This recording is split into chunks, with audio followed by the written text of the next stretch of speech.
తాకట్లో ఉన్న మీ బంగారాన్ని విడిపించి ఆ రోజు ఆన్లైన్ రేటుకి కొంటాం. Sharma gold company. నమస్తే సుమన్ టీవీ ప్రేక్షకులందరికీ ఉగాది పండుగ శుభాకాంక్షలు. నేను మీ కీర్తి. ఉగాది అనగానే అందరం మనం వెయిట్ చేసేది ఉగాది పంచాంగ శ్రవణం కోసం.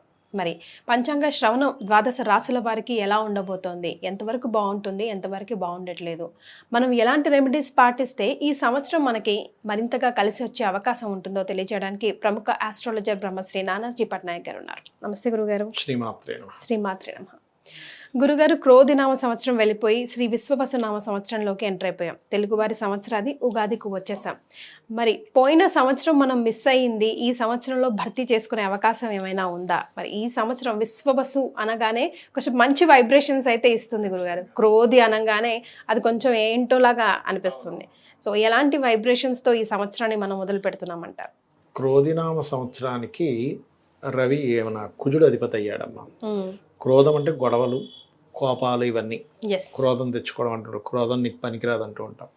దానికి తోడు కుజుడు కనెక్ట్ అయ్యేసరికి అక్కడ అన్ని కోపాలు, గొడవలు. మీరు చూడండి, యూట్యూబ్ తీస్తే సంవత్సరం అంతా ఎవరెవరితోనో ఘర్షణ, గొడవలు.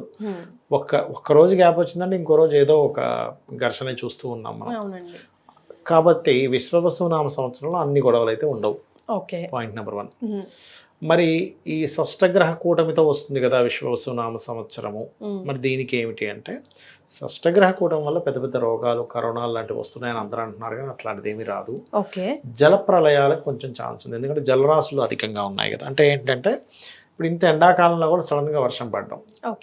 కొంచెం బుధుడు నీచబడి ఉన్నాడు కాబట్టి, ఈ విశ్వవసునామ సంవత్సరంతో బుధుడు నీచంలో ఉన్నాడు కాబట్టి కొంచెం ఏంటి, షేర్ మార్కెట్లో ఫ్లక్చువేషన్స్ రావడం, కొంచెం బార్డర్స్ దగ్గర ఈ కుజుడు కూడా నీచంలో ఉన్నందుకు కొంచెం బార్డర్స్ దగ్గర ఈ మిలిటరీ, ఈ సైనికులు కొంచెం ఇబ్బందికరమైన, సెక్యూరిటీ సంబంధించిన వాళ్ళకి కొంత ఇబ్బందికరమైన వాతావరణం. అయితే ఈ విశ్వవసునామ సంవత్సరానికి రవి అధిపతి కాబట్టి గవర్నమెంట్లో కొన్ని మార్పులు, కొన్ని పదవులు, గవర్నమెంట్ జాబ్స్ చేసే వాళ్ళలో కొన్ని మార్పులు, కొంచెం ఈ శని రాహువులు మీనరాశిలో కలుస్తున్నందుకు కొంచెం అంటే ఆధ్యాత్మికంగా కొన్ని తారాస్థాయిలో కొంతమంది ఉంటారు పీఠాధిపతులు, వాళ్ళకు కొంత ఇబ్బంది ఇస్తుంది అమ్మాయి.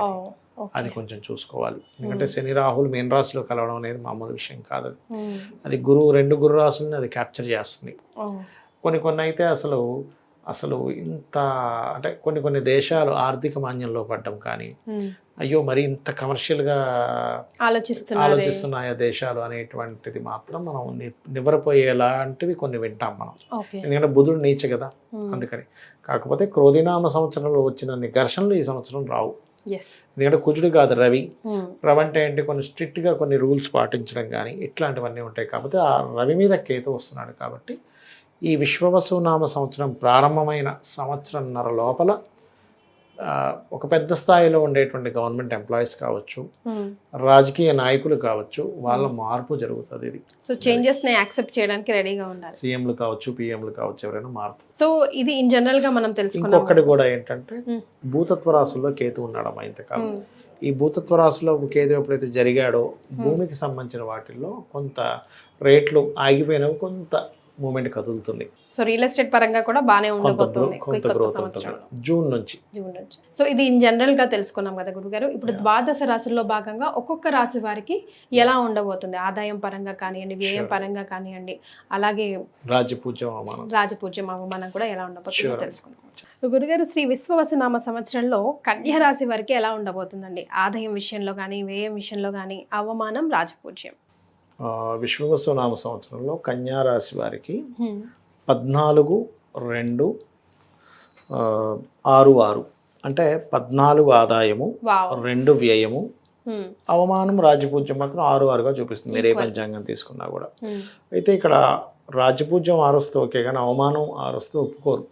అంటే అబ్బా నన్ను అవమానించే వాళ్ళు పెరుగుతున్నారంటే ఎవరికి ఇష్టం ఉండదు. కాబట్టి ఈ కన్యా రాశి వారికి అవమానం తగ్గాలి అంటే మనకి కుజుడి దగ్గర దీపారాధన చేయడము, దగ్గరలో ఏదైనా ఆంజనేయ స్వామి ఆలయం కానీ, సుబ్రహ్మణ్య స్వామి ఆలయం కానీ వెళ్తున్నట్లయితే దాని ప్రభావం తగ్గుతుంది. అసలు దేని వల్ల మనం అవమానానికి గురవ్వాల్సిన పరిస్థితులు వస్తాయి? గొడవ వల్ల.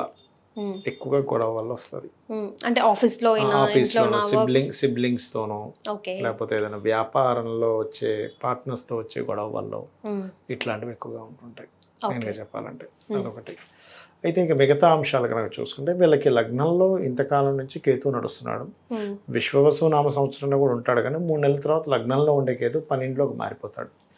మారడం వల్ల ఇంతకాలం నుంచి వీళ్ళకి ఏదైతే కొంచెం డిప్రెషన్గా ఉండేటువంటిది ఏదైతే ఉందో దాని ప్రభావం తగ్గుతుంది. అంటే తెలియని ఒక డిప్రెషన్, వైరాగ్యం ఉంటుంది చూసారా, అవి వైరాగ్యం ఖచ్చితంగా తగ్గుతుంది. సో మెయిన్గా ఎఫెక్ట్ చేసే ఇవేంటి గురుగారు వీళ్ళకి గ్రహాలు? వీళ్ళకి ఎక్కువగా ఎఫెక్ట్ చేసేటువంటి గ్రహాలు అంటే ఒక్కొక్క గ్రహం మారుతున్న బట్టి ఉంటుందమ్మా. ఇప్పుడు మేజర్గా మనకి ఏంటంటే ఏదైనా కొత్త సంవత్సర ఫలితాల్లో 4 మేజర్ ప్లానెట్స్ తీసుకుంటారు ఎవరైనా. శని కర్మకారకుడైన శని, జీవకారకుడైన గురువు, కాలానికి మోక్షానికి కారకులైన ఛాయాగ్రహాలైన రాహుకేతువులు. మిగతావన్నీ నెల నెలకే మారిపోతూ ఉంటాయి, రవి కానీ ఇవి కానీ. అయితే కేతువు ఎప్పుడైతే మీకు 12లోకి మారిపోతున్నాడు, ఇక్కడ రిలీఫ్ ఏంటంటే వీళ్ళకి ఫస్ట్ రిలీఫ్ ఆ డిప్రెషను ఇవి తగ్గుతుంది, స్ట్రెస్ఫుల్ లైఫ్ అనేటువంటిది తగ్గుతుంది, పూర్తిగా తగ్గిపోతుంది. ఇక రెండవది ఏంటంటే 12లోకి మరి కేతు వెళ్తున్నాడుగా, 12లోకి వెళ్తున్నందుకు ఏంటంటే మీరు ఏదైనా ఇన్వెస్ట్మెంట్స్ పర్టికులర్గా ఈ హాస్పిటల్స్ మీద, మెడికల్ రిలేటెడ్ వాటి మీద, ఎందుకంటే రవి సైన్ కదమ్మా, సో ఇటువంటి వాటి మీద ఇన్వెస్ట్మెంట్ చేసేటప్పుడు కాస్త చూసుకొని చేయాలి. కొంతమంది డాక్టర్స్ ఉంటారు, సొంతంగా ఏదైనా బిల్డింగ్ కడుతుంటారు, ఇది హాస్పిటల్స్ లాగా.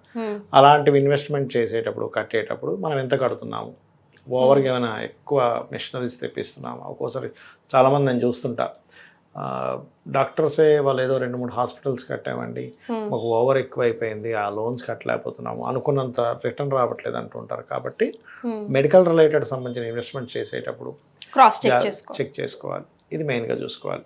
ఇక అలాగే వీళ్ళకి 6లో ఉండేసరి 7లోకి వెళ్ళిపోతున్నాడు. 7లోకి వెళ్ళినప్పుడు ఏమవుతుందంటే ఇష్టపడిన వారిని వివాహం చేసుకునేటువంటి అవకాశాలు వస్తాయి. వివాహం విషయంలో కొన్ని ఘర్షణలు కూడా జరుగుతాయి. అదేవిధంగా రాహుతో కలుస్తున్న శని ఏంటంటే విదేశీ సంబంధాలు ఎక్కువగా ఉంటాయి వీళ్ళకి మొదటి 3 నెలలు కూడా. దాని తర్వాత అంత ప్రభావం ఉండదు విదేశీ సంబంధాలు. ఫస్ట్ 3 నెలలు కనుక మీరు వివాహం కోసం ప్రయత్నం చేసేటట్టయితే విదేశీ సంబంధాలు, కొంచెం డిఫరెంట్ క్యాస్ట్లో వివాహం అవ్వడం, ఎందుకంటే శని రాహువుల కలయిక కదా, ఇటువంటి ఫలితాలు ఇస్తుంది. అలాగే ఈ దశమంలో గురువు మారుతున్నాడు. ఇన్ని రోజులు 9లో ఉన్న గురువు దశమంలోకి వెళ్ళిపోతున్నాడు. చాలా మంది ఏమనుకుంటారు 9, 5లో ఉంటేనే లగ్నాన్ని చూస్తాడు కదా, మరి పక్కకు వెళ్ళిపోతే గురుబలం తగ్గింది అనుకుంటారు. మీకు లగ్నం మీద గురుబలం తగ్గింది, కానీ ధనభావం మీద గురుబలం పెరుగుతుంది. ఎప్పుడు అంటే ఏంటి, ఫైనాన్షియల్ హౌస్ని చూస్తున్నాడు గురువు. ఎప్పుడైతే చూస్తున్నాడో అక్కడ ఫైనాన్షియల్ గ్రోత్ ఇస్తాడు. మీకు మాత్రమే కాకుండా మీ యొక్క జీవిత భాగస్వామికి కూడా ఉద్యోగ అవకాశాలు రావడం.